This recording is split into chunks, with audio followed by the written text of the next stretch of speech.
My name is Michele Genest. I am a writer and a cook living in Whitehorse, Yukon Territory. The Yukon is a place of adventure and exploration. Exploration in the kitchen is really what I'm most interested in. Recipes are a roadmap, not a destination. I feel very lucky to have the access that we do here to wild food. When I first came up here, I found the Yukon wilderness pretty intimidating.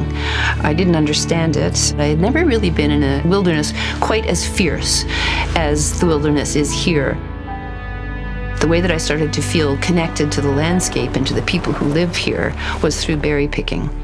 And that is still true for me.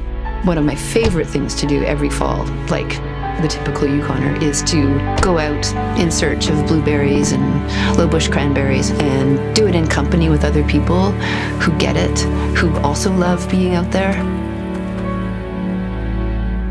There is a real sense of community around beloved and, in many cases, necessary rituals like gathering berries.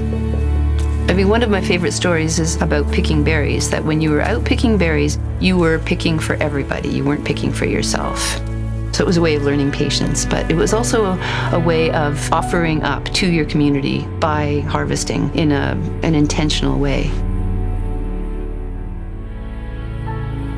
The dog loves it as well. He gets a bit bored, but he loves being out there and has learned to forage for himself as well.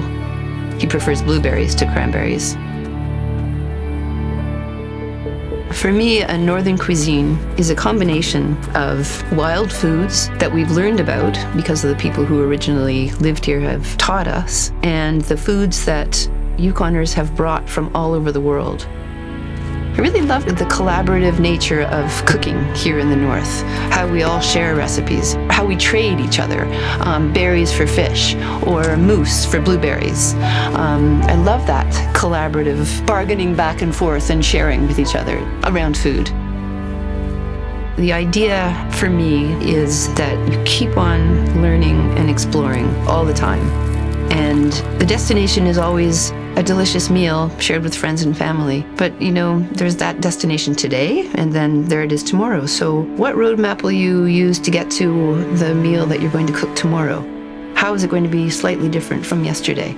That's what keeps me excited in the kitchen and excited about sharing recipes with people who just want to know something about how we live.